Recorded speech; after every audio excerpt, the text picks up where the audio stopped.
More champagne, Mom?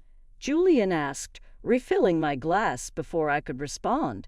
I smiled hesitantly, nervously glancing at my son and his fiancée. We were celebrating their recent engagement with an intimate family dinner, though an unsettled feeling stirred in my gut. To your happiness, Sienna purred, clinking her glass against mine. I nodded, taking a generous sip.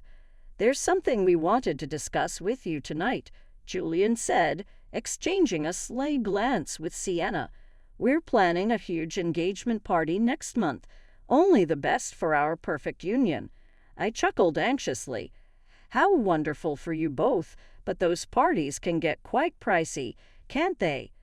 Oh, we're not paying a thing, Sienna said with a wave of her hand. That's going to be your gift to us. I nearly choked on my champagne. I'm sorry, as Julian's mother, it's your duty to pay. Sienna continued, we expect you to contribute at least $25,000. Consider it an investment in your son's future. They couldn't be serious, I thought. $25,000 for a party, I said incredulously. Do you have any idea how unreasonable? Don't be ridiculous, Mom, Julian interrupted. You make good money and you have all the inheritance money from Dad you've been hoarding. My husband's recent death after battling cancer was still an open wound. I recoiled at their callous remarks.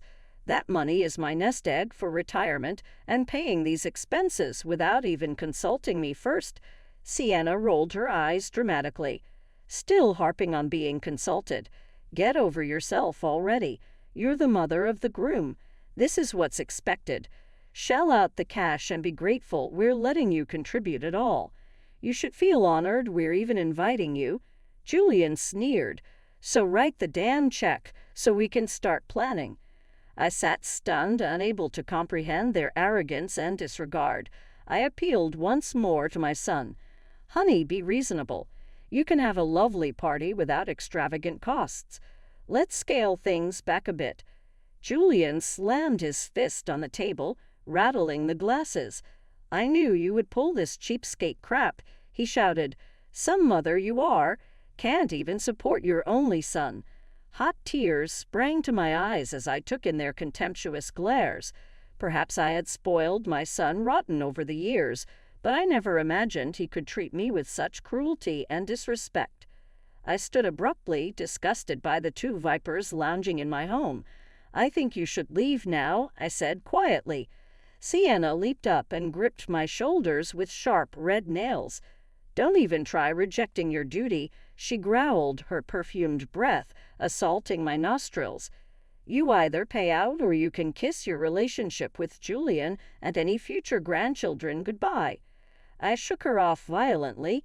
Get out, I bellowed. Out of my house this instant. They stalked out without another word, but I saw them exchange a triumphant smirk. My heart dropped, suddenly realizing the engagement celebration I had hoped for would instead deliver nothing but greed, manipulation, and pain. The next evening, tired from a long day at work, but determined to settle the conflict, I prepared a simple pasta dinner, hoping to have an open discussion with Julian. I heard the front door slam and braced myself as loud footsteps echoed down the hall. Something smells good, Julian breezed into the kitchen and headed straight for the wine cabinet. My hopes lifted for a moment, then quickly faded as Sienna clip-clopped in behind him, reeking of heavy perfume. So much for a private chat with my son. To what do I owe the pleasure? I asked dryly, draining the pasta. You're going to love what we have planned, Sienna gushed, ignoring my tone as she rifled through her tacky designer handbag. We met with the wedding coordinator today and everything is set. All we need is one little thing from you. She flourished a folder stuffed with brochures and invoices. Just sign on the dotted line for the $50,000 wedding package. I froze, a chill running down my spine. $50,000, I gasped. For a single-day celebration. That's outrageous. It's our special day, Julian whined. Don't I deserve the very best? I appealed to his conscience. Son, be reasonable. Let's scale back and have an intimate, meaningful ceremony instead of this circus." Sienna slammed the folder down. "You incompetent hag, who said this was open for discussion?" she screeched. "You will pay every penny to give your only son his dream wedding." Rage boiled up inside me. Through gritted teeth, I replied, "You entitled, nasty piece off." "Mom, stop." Sienna's voice was cut off by my daughter Harper's commanding tone. We all turned in surprise to see Harper standing firmly in the archway. I had been so focused on the confrontation I hadn't even heard her come in. "Stay out of this, dyke," Sienna snarled at my heavily tattooed alternative graphic novelist daughter. "It doesn't concern you." "The hell it doesn't," Harper retorted. "You don't talk that way to my mother." She crossed the room to stand protectively beside me. Under normal circumstances, I might have bristled at her interference, always trying to be the strong, independent matriarch. But at that moment, her solidarity was a lifeline, and I welcomed it. Julian threw his hands up melodramatically. "I ask for one little wedding, and my entire family turns against me." He pointed an accusing finger at his sister. "This is all your influence, filling Mom's head with delusions. She owes me this money and her loyalty." Harper folded her arms. "Mom owes you nothing but basic respect, which clearly isn't reciprocated. She raised you single-handedly after Dad died, working tirelessly to give you every advantage, and this is how you repay decades of love and generosity, with shameless exploitation." My ingratiating son had no response other than childish whimpers. Harper turned to me, her tattooed hand gripping mine firmly. "You stand strong, Mom. Set boundaries and demand the respect you deserve. I've got your back." The knot in my chest loosened with immense relief. My daughter's stalwart support washed away my self-doubts. I would not bow down to these greedy, manipulative vultures for another minute. I drew myself up to my full height, emboldened. "You both have two choices." I addressed Julian and Sienna in a loud, clear voice. "Treat me and my daughter with basic decency, or get the hell out of our lives." Sienna opened her mouth, no doubt to spew more bile, but she caught Harper's murderous glare, thought better of it, and dragged a whimpering Julian out by his ear instead. I squeezed Harper's hand, my eyes brimming with grateful tears. "However did I get so lucky to have a daughter like you?" She smiled crookedly. "Just being a chip off the old block. Now let's dish up that pasta and plot our next move. These Ashats don't know who they're messing with." The next week crawled by in intense uncertainty. My phone buzzed incessantly with demanding texts and voicemails from Julian, raging when I didn't immediately call him back. I started screening my calls, not having the energy to deal with his abusive diatribes. When Saturday afternoon came, I decided to treat myself to a manicure to lift my spirits. As I sat relaxing while the technician groomed my nails, my phone buzzed yet again. Normally, I would ignore it, but glancing down, I saw it was a call from Julian's number. Curiosity got the best of me. "Hi, honey," I answered cautiously. "It's your witch of a mother," came Sienna's grating voice. My blood instantly started boiling. I was just about to hang up when I heard Julian's sneering tones in the background. "Is the old bag actually taking your call?" "She's been dodging mine all week." There was a rustling sound followed by his voice coming clearly through the phone speaker. "Mom, what the hell? I've been calling nonstop. Have you given any more thought to funding the wedding? The coordinator is breathing down my neck." I opened my mouth to deliver a stern refusal, but Sienna's shrill voice cut me off. "Oh, let it go already. She's clearly a lost cause." There was a slap as if she swatted his arm. "Your mother is a dried-up, selfish prune. Once we're married, we'll change all the account passwords so she can never access our money." My eyes nearly popped out of my skull. "Our money?" There was more rustling, then Sienna's shrill voice continued. "Why are we even still inviting her to the wedding? She'll just show up wearing some raggedy outfit from the clearance rack at J-Max. Their raucous laughter boiled my blood, but worse was Julian's reply. Right, and you know she's going to be all whiny about contributing to our future, as if that puny life insurance payout could compare to what I make in a month. The hair on my neck bristled with outrage. The puny payout was nearly $500,000 that I had invested for retirement, not blown on sports cars and designer clothes like my prodigal son. Sienna scoffed loudly. Oh, please, we both know it was your daddy's money that set you up nicely at that firm. Your mother couldn't manage an allowance without a man's help. Hell yes to that, Julian cackled, and we put that inheritance money to way better use, like annual trips to Dubai, first class all the way. Their uproarious laughter made my blood boil. I stabbed the red phone icon with so much force I nearly cracked the screen. Those money-grubbing snakes, I had suspected their motive all along, but hearing their vile words firsthand rocked me to the core. My hands trembled with rage and indignation. I waved away the technician's concerned glances, threw a wad of cash on the counter, and raced for the door. I drove home in record time, burning up with the need to unload to Harper. Thankfully, she was already there, her motorcycle parked haphazardly on the driveway. I burst through the front door, and she leaped up from the couch, startled by my frazzled state. The story came pouring out in an enraged torrent. Harper's green eyes blazed. Those conniving expletives, she yelled. I knew it all along. It was never about family or celebration. They just see you as a cash dispenser. I feel so betrayed and used, I said bitterly, choking back tears of frustration.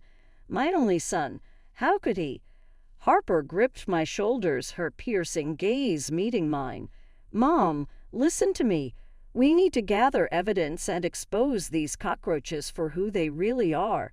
Her fist hit her palm with a decisive thwack. Contact the wedding coordinator, get documentation of everything demanded without your consent. I'll dig into Sienna's background, too. I guarantee her family is loaded despite those snake oil tears. We're going to shut this whole circus down. Hope and courage surged up in me again. My wonderful daughter was right. The time had come to take control and fight back. I pulled her in for a fierce hug, more grateful than ever for her integrity and strength. Let's go nail their greedy asses to the wall. Over the next 2 weeks, Harper and I gathered reams of evidence exposing Julian and Sienna's deceit. Harper uncovered that Sienna came from an extremely affluent family who were fully capable of funding their daughter's lavish tastes.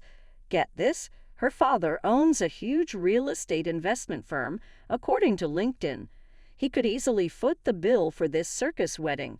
Meanwhile, I obtained financial records from the wedding coordinator showing the exorbitant expenses Julian and Sienna were trying to rack up on my dime, $75,000 and counting. We have everything we need to confront these swindlers, Harper declared, paperwork spread out on the dining table before us. Let's invite them over to review wedding plans and then drop the hammer on them. Her green eyes glinted. I extended the bait, luring them over under the pretense of financing reconciliation and celebration details. The bait was taken instantly. Right on time, the doorbell screeched urgently. Before I could even answer, Julian and Sienna blew in, reeking as usual of arrogance and Channel No. 5. Where's my check, then? Julian demanded, right off the bat. Subtlety had never been his strong suit. Sienna elbowed him sharply, then plastered on a syrupy smile. Yes, do tell us the good news, she trilled. We have so many decisions to finalize for our big day. I gestured for them to take a seat at the table. Harper silently slid me the thick manila envelope containing the damning evidence. My heart pounded, but resolve hardened my nerves. I folded my hands tightly on the table. Before we discuss any further arrangements, I have a few concerns to address. I removed the paperwork from the envelope and fanned it out in front of me. According to the wedding coordinator, Current expenses total $75,000. Care to explain? Sienna scoffed loudly. It's the wedding of the century. What do you expect? I expect honest communication around finances and shared responsibility, I replied evenly. For example, why don't Sienna's clearly affluent parents contribute their fair share? After all, I pulled out a copy of her dad's business profile with a net worth in the tens of millions. They could easily afford this. Sienna blanched. Julian sputtered angrily. Leave Sienna's family out of this. My wedding, my financial support. He turned to point a finger at me. And you're my mother, so cut the check. Having expected denial, I calmly slid over the pile of invoices and contracts. Actually, these documents prove otherwise. They have my forged signature authorizing non-refundable down payments totaling $155,000 so far. Care to explain that? Sienna gasped dramatically. Are you accusing us of fraud? From beside me, Harper suddenly slammed down an authoritative fist. Damn straight she is. My daughter's unexpected bellow stunned them into momentary silence. Harper seized the opportunity to append the rest of the manila envelope's contents across the table. Bank statements, screenshots, phone records, irrefutable evidence of their lies and manipulation scattered dramatically before us. It's all here in black and white. Harper spat with unrestrained disgust. You snakes have been exploiting my mother's love and trust this whole time, never giving a damn about family bonds. Just what you can swindle out of her. You were spying on us. Julian spluttered in outrage. Gathering evidence against your fraud, I corrected. And now that everything is laid bare, you will cancel this sham wedding immediately. Sienna shot up out of her chair, nostrils flaring. How dare you, she shrieked. I will be marrying Julian with or without your money. She turned to my son with a pout. Back me up here. But Julian just sat there, pale and trembling, the magnitude of revelations rocking him into stunned silence. For once, the confrontation had rendered him speechless. Sienna rolled her eyes in disgust. You spineless mama's boy. Forget it, she sneered, snatching her tacky designer handbag and storming out. As she paused in the doorway to deliver one final venomous glare, she hissed, You'll regret this. We won't forget. Then she flounced away in a cloud of channel. I stared evenly back at my shaken son. Nor will we, I said quietly. Now leave. Julian scrambled up hurriedly, but just before exciting he mumbled a soft but clear threat. I'll make you pay for this. The day I had been dreading arrived. Julian and Sienna's lavish wedding. I had hoped our confrontation would be the end of it, but these stubborn snakes pursued their farcical nuptials anyway, blowing through even more of the retirement money I had entrusted in Julian's accounts. So here I sat, an unwilling participant in their twisted matrimonial circus. All around me, intoxicated guests gambled under ostentatious floral arrangements that cost more than my first car. The crowning glory was an 8-tier fondant cake dripping with handcrafted sugar flowers.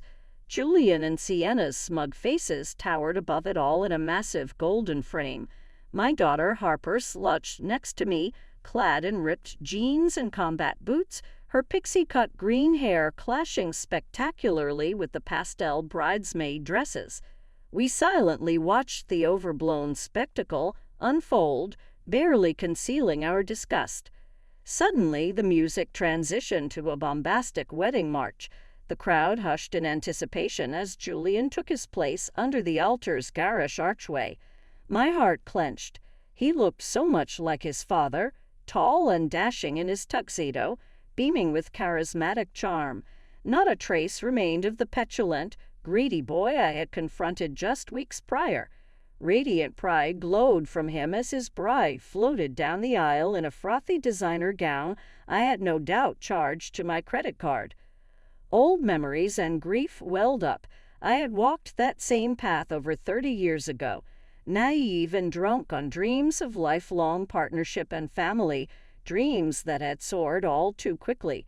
My faith in love and devotion had died alongside my husband, and now the son we created together slapped me in the face with the same callous disregard. As the ceremony dragged on, a righteous rage simmered within me. I could not bless this loveless union with my presence for another moment. I stood abruptly, my chair scraping loudly across the polished floor. All eyes turned to me. Harper grasped my hand supportively.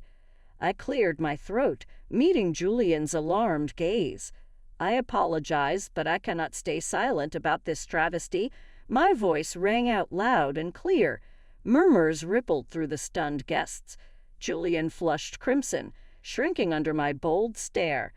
Before he could muster a response, Sienna shoved past him, teeth bared and eyes spitting fury. "How dare you interrupt my perfect day?" She advanced toward me, manicured claws outstretched menacingly. I stepped back, recoiling from her vicious energy. Harper immediately confronted the deranged bride.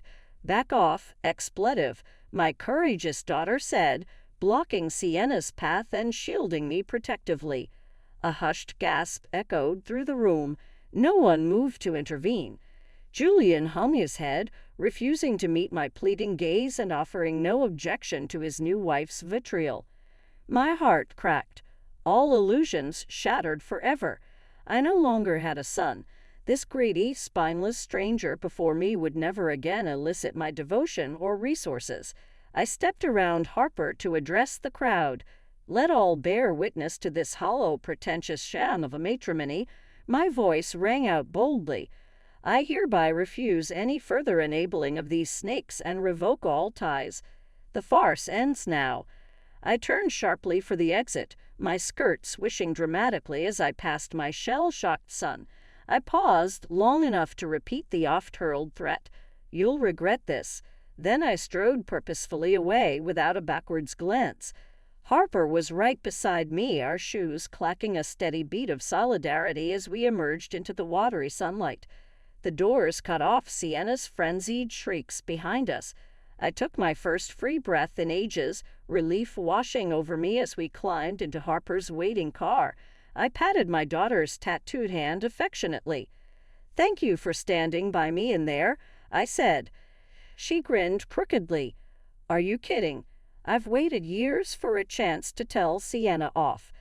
As we peeled away from the lavish lies behind us, tears pricked unexpectedly at my eyes, but for once they were not from grief or regret. Looking at my beautiful, loyal daughter smiling back at me, I knew I would never stand alone again.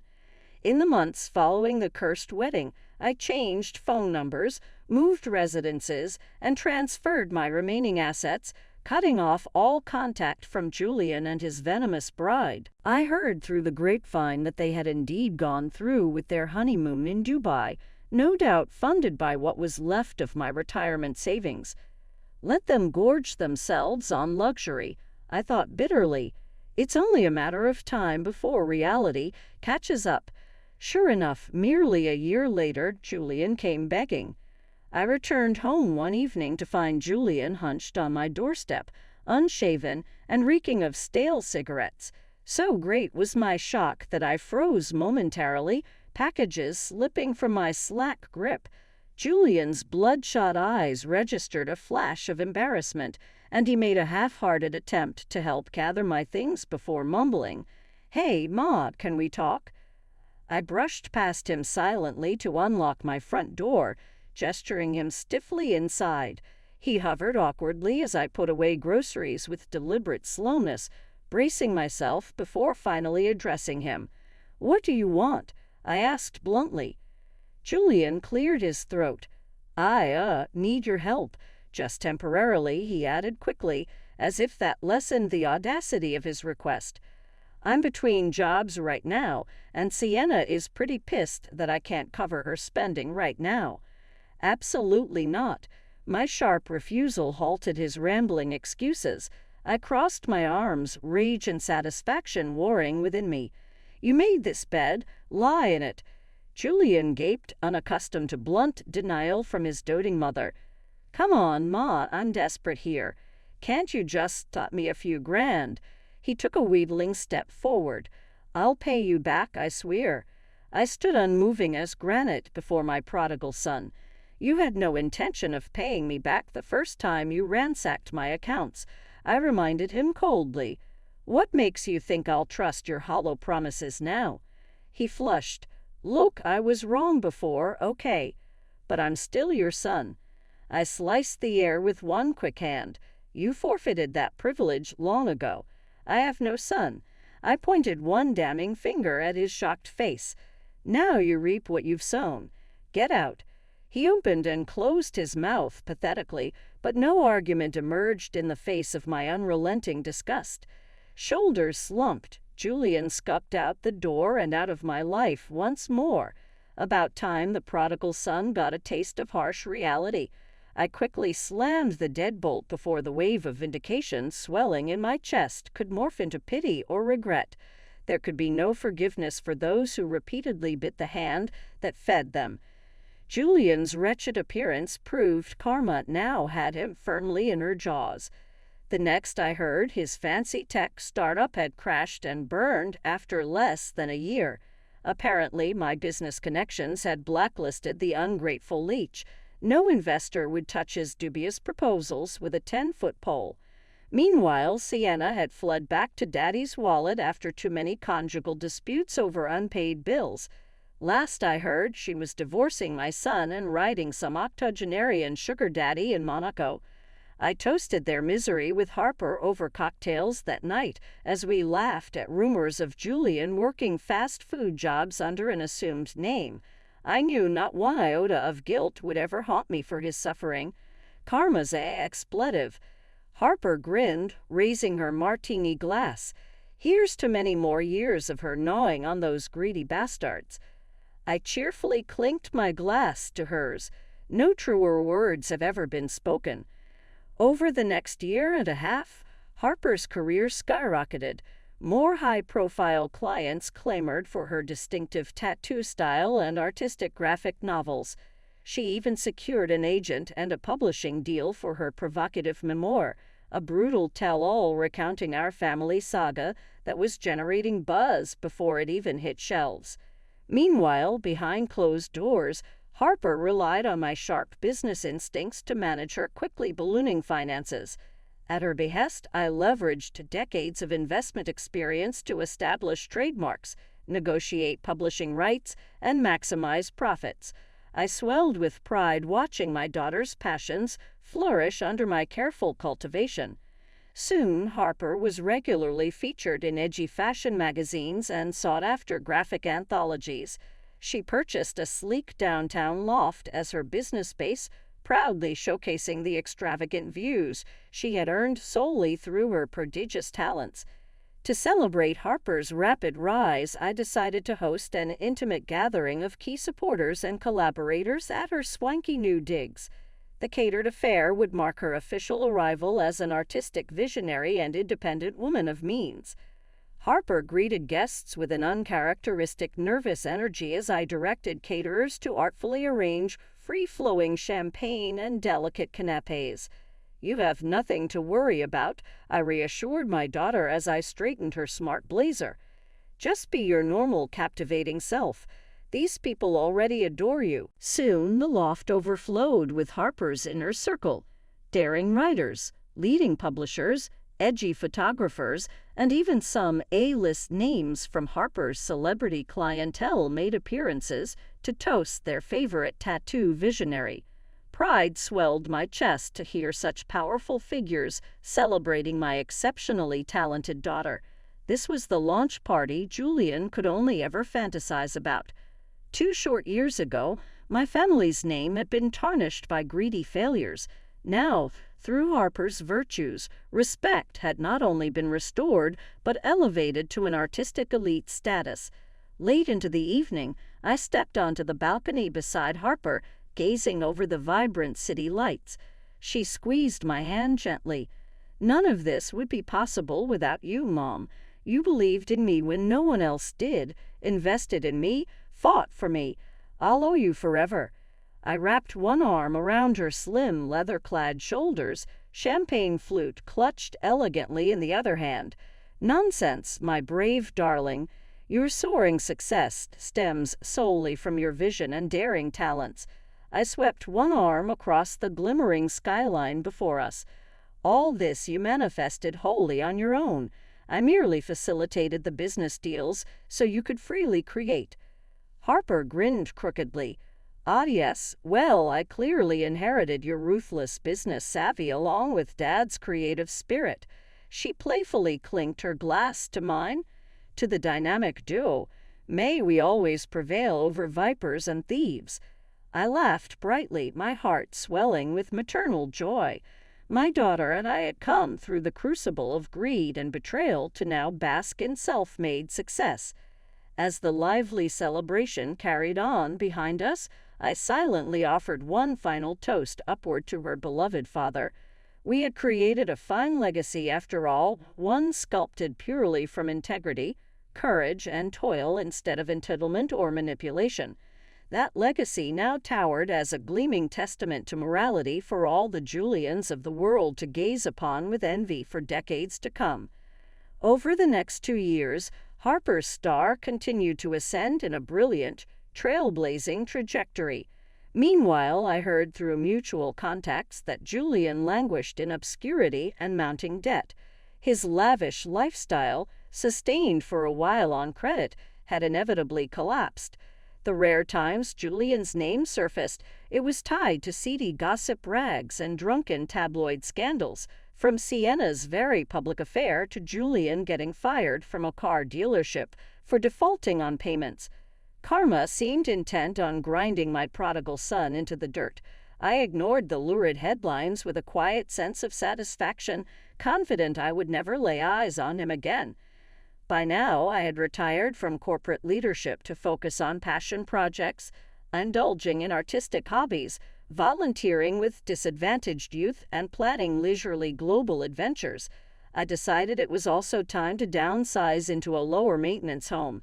After a prolonged search, I found my perfect oasis, a private bungalow in a picturesque coastal senior community. Mature trees and vibrant gardens welcomed me each morning as I embarked on scenic nature walks with dear widowed friends.